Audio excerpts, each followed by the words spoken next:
And away we go. It is the Nightcap, brought to you by Galactic Fried Chicken, right here on BearcatJournal.com. As always, visit www.galacticfriedchicken.com. Download the app for Android, iPhone, everything Galactic. Get to the app. They will deliver pretty much right to your front door, anywhere inside the 275 loop, or Wednesday through Sunday, make it down to Galactic Fried Chicken. Tell them to pump it up, and you will save 15% off of your order. All right, Aaron, how you doing, buddy? You having a good Sunday? Everything going good? Yeah, not Smith bad. Household? Not bad. Got out and enjoyed. It was not warm, but it was at least sunny. It was sunny. It was bright. Yeah. Kelly was talking about that today. She's like, "What's it like outside?" And I'm like, "Well, it's cold, but it looks good. Like from your window, it looks like a delightful day." So we went and ran some errands and got some things taken care of. We watched it. I went up there, got there right around noonish for the Xavier game. And during the Xavier game, I was like, look, I know you don't want to sit here and watch basketball today, but we don't really, I need to. Xavier playing, Kentucky playing, we're going to have to watch some basketball. So we went to Betfred, pulled up the old Betfred, use promo code Bearcat, all caps. And I said, I'll throw $10 for you. Who you got? Kansas State, Kentucky. She's like, I got Kansas State. So she doubled up there. She turned 10 into 23. I said, all right, you're going to be sitting here tonight with really, not a whole lot to do. Pick one tonight. She said, well, I know you're close with Danny and UConn, so I'll take UConn over St. Mary's. She took 20 of the 23 that she won. She turned that into 31 or whatever. So basically, she took 10 and turned it into 35 today, having a little action so that we weren't bored at the hospital. It was delightful. Nice. I had a 4-leg parlay for $25 with 4 different games. Both teams scored. I've got a Betfred boost tonight, it just tipped off. It's going to be interesting.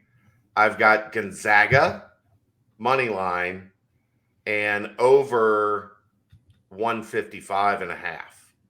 So Zags and 156 turns 50 into 150.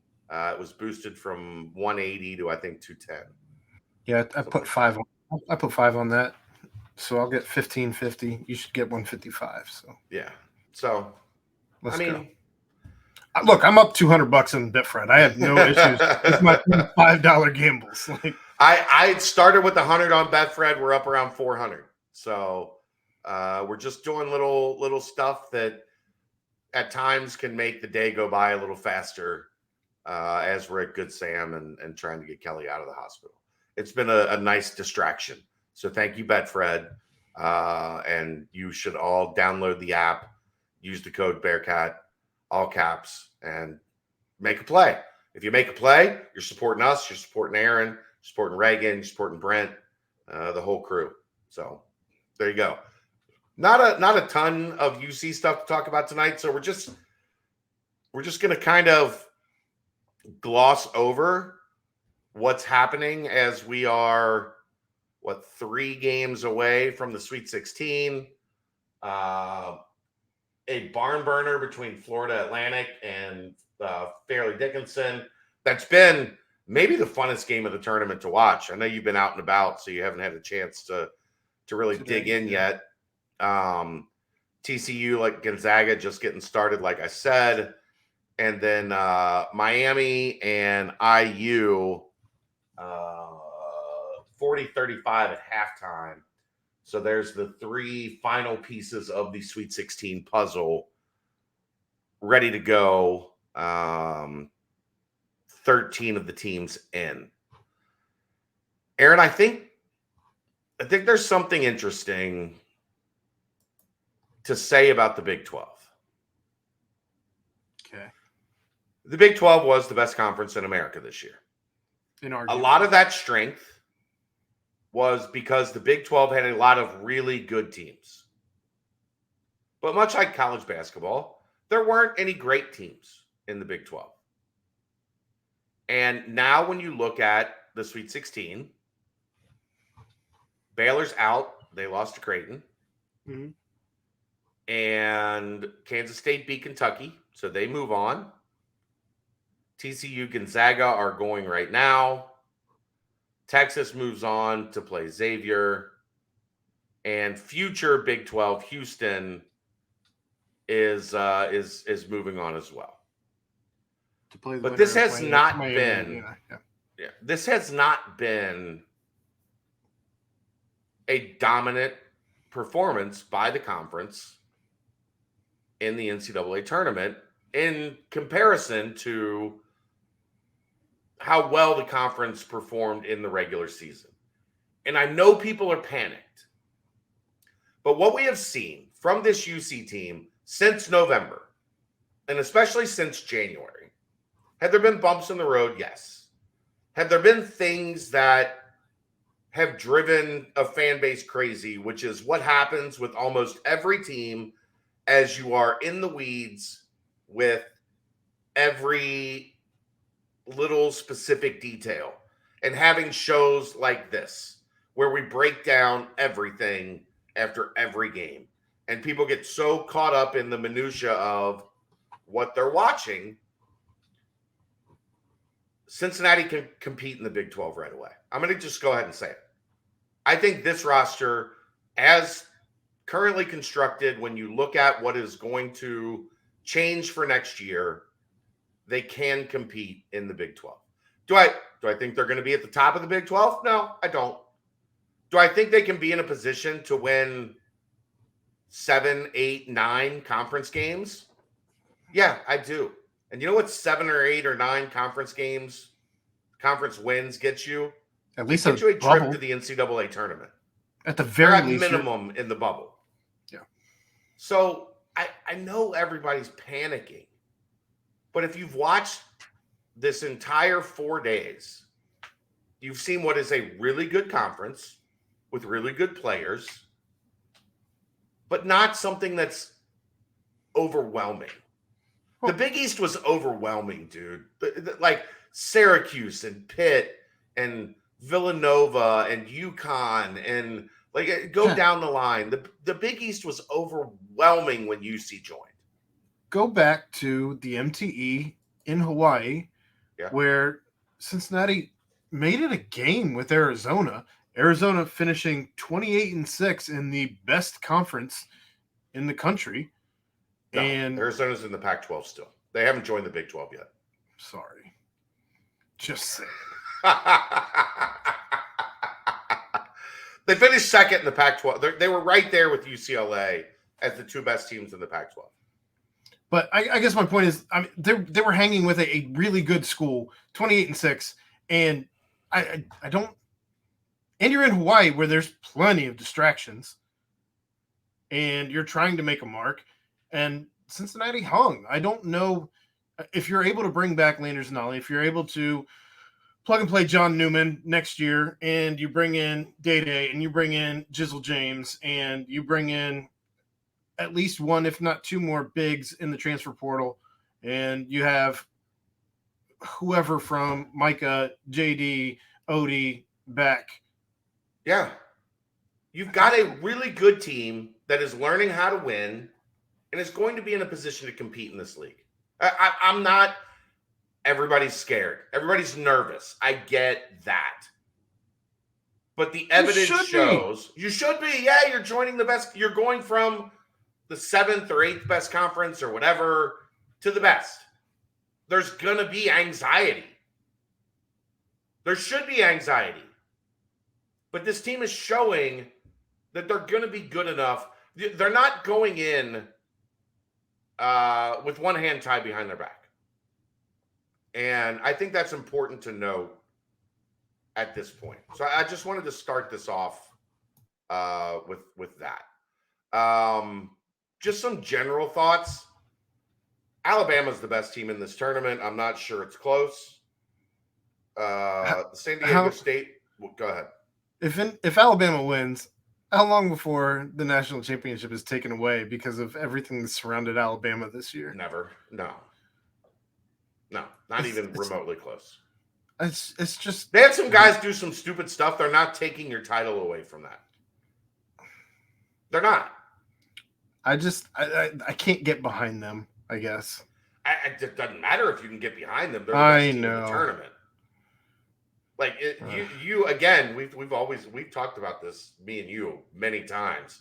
You have to remove your personal feelings from what's clear to the eyes in front of you. It is clear to the eyes in front of you. Alabama's the best team in this tournament. That doesn't mean they win it, but it means they're the best team in this tournament going into the second weekend. What's the kid's name who went off last night? Kinterly. The kid who had 20. Yeah, whatever. They've got San Diego State. They're significantly better than San Diego State. And they've got the bracket break exactly their way in the bottom half. Creighton and Princeton are the Sweet 16 teams in the bottom half of that bracket. San Diego State, Creighton, and Princeton are the path for Alabama, the best team in the tournament, to make the Final Four. Now, we've seen some chaos in this tournament, but generally when you get to the second weekend, things tend to, especially in the tournaments that are wild, the second weekend levels out, and then the best teams end up making it. The best teams that are left end up making it to the Final Four. Generally. I don't know.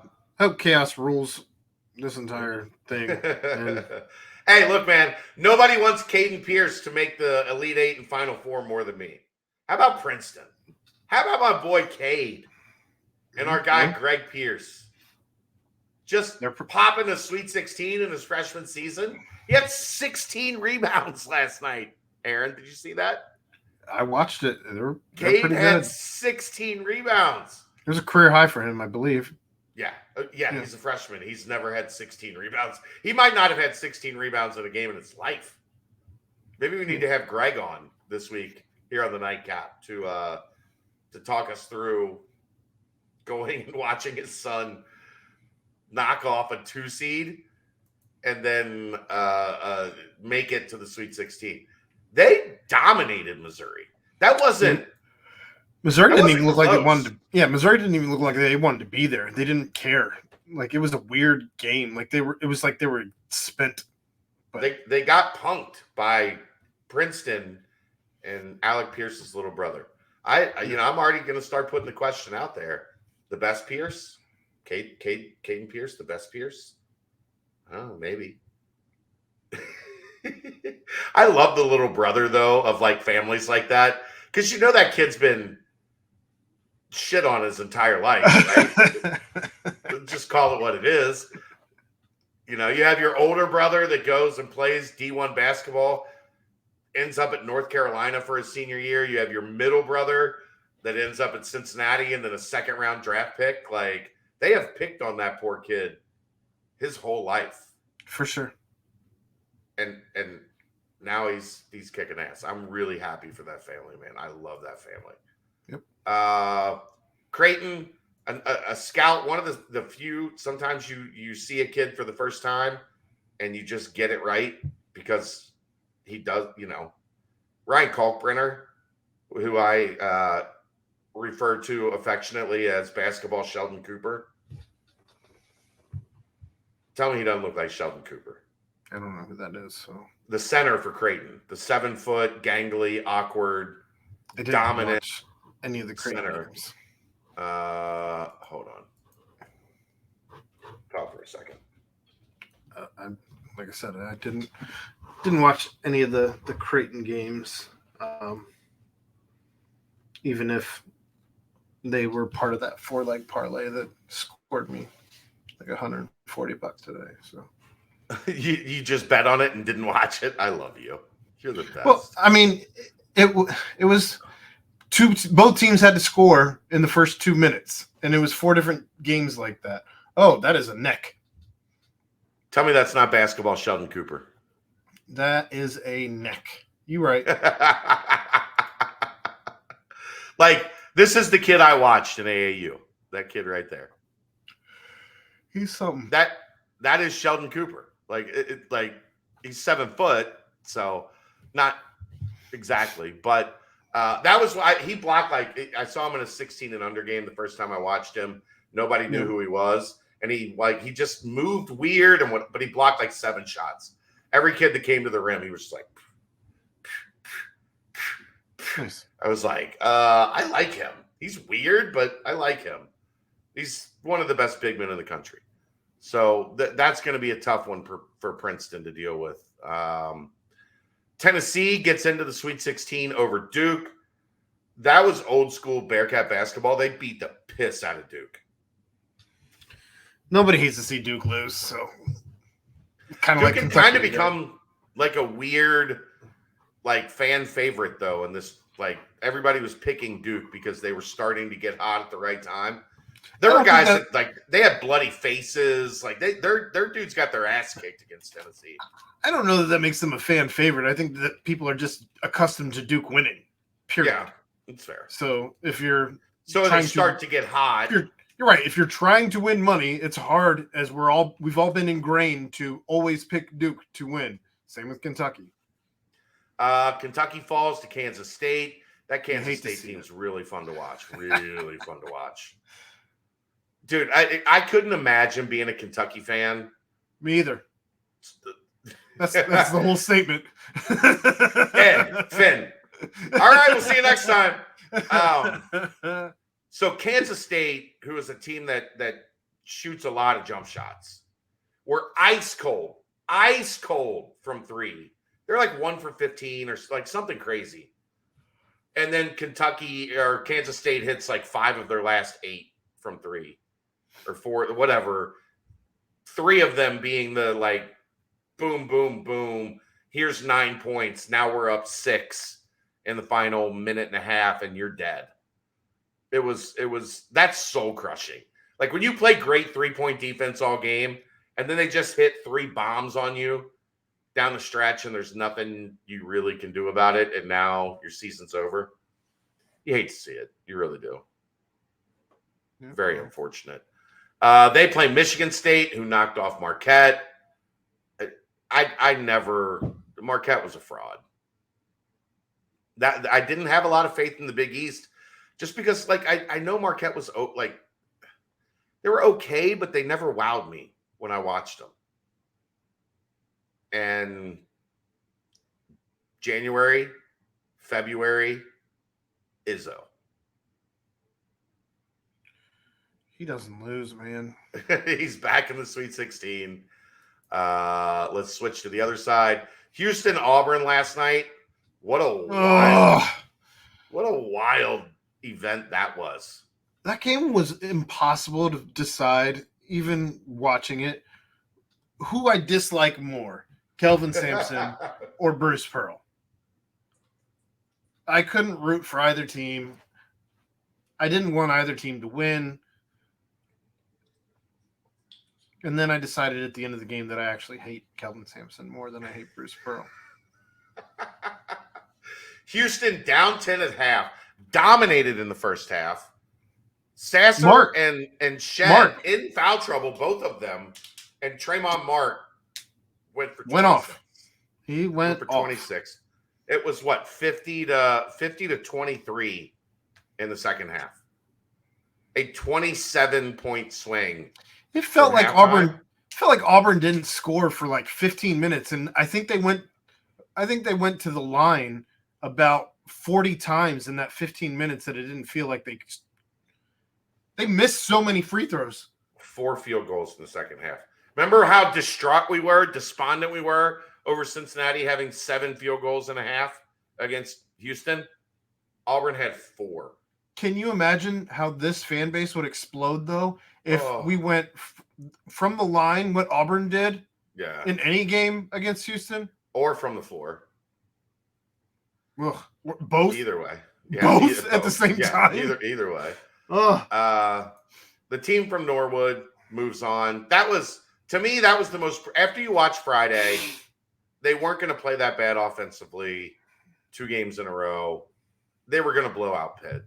Like Pitt's nondescript. They don't play good defense. They rely on heavy volume threes. Xavier was just going to be better than Pitt. There was no mystery to that in any way, shape, or form. So I wasn't surprised by that one. I called exactly what I thought was going to happen on Friday after they beat Kennesaw. It happened. Yeah, well. Now they get Texas. That's another one that I can't wait for them to lose. So Texas 71-66 over Penn State. Those 2 teams, X and Texas, played last year in the NIT. Obviously, Xavier got the win because they won the NIT. It'll be interesting to see any residual from that. Here's what worries me about that game, Aaron. Texas is not coached by Chris Beard right now. They're coached by Rodney Terry. And Sean Miller, say what you will about Sean Miller. I'm not a huge fan. But Sean Miller, I'm taking the Sean Miller team over the Rodney Terry team. Probably. Tennessee, not me. Well, you know it is. What maybe is going to be one of the most fun games of the tournament, Arkansas and UConn, Musselman versus Hurley, 2 of the craziest people in college basketball in the Sweet 16, Elite 8 on the line. That is going to be, they need to do the little side boxes with just Musselman and Hurley, like down at the corners of the screen. Like where you would normally put like a sign language person or something like that. Yeah. Like right where our right. Yeah. Yeah. Well, I don't know. That's another one where I can't root for Musselman to not shake hands, to go jumping in the crowd, to take your shirt off like a jackass. Yeah. Act like you've been there before. Well, and you guys know I love Danny. He's a friend of mine. He's a lunatic, but crazy person. When you're not playing him, he's fun to watch. I don't dislike him in the ways that I dislike Musselman. He's also off the court, away from basketball, one of the nicest people I know.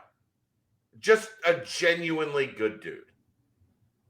He walks between the lines and he turns into a crazy person. But he's awesome. And he's a Bengals fan. So that should ingratiate him to everyone. Help. Score of note, Aaron. Of major note. Halftime in Boulder, Utah Valley and Colorado tied at 38.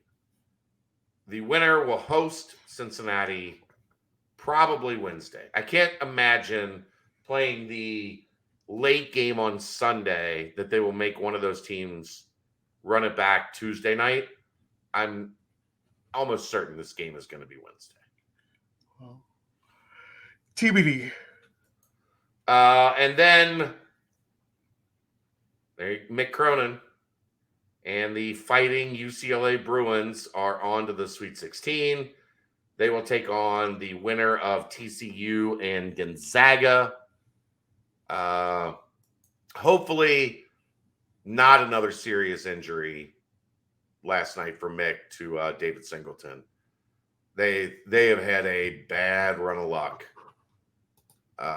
here towards the end of the season in terms of injuries, but they win the first 2. I think they're significantly better than TCU or Gonzaga.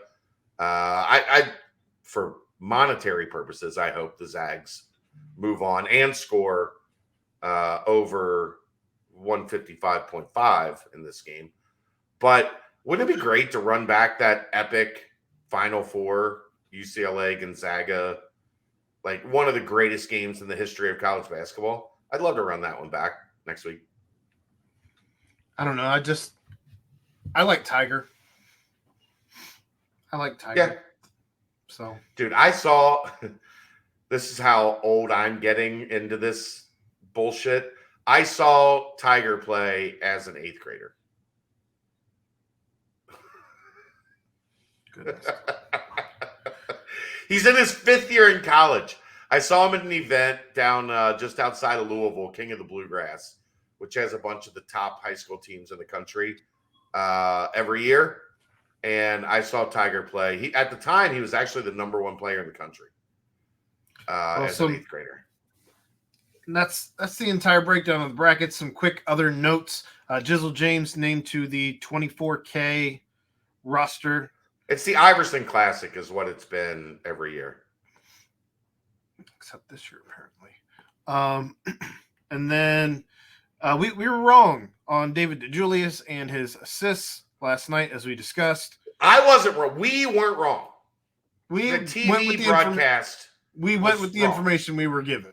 Yeah. The TV broadcast flashed a graphic for 90 seconds that David DeJulius had 190 assists. UC released a graphic today that he had 188, which means he is in 4th all-time. He said, not so fast, my friend.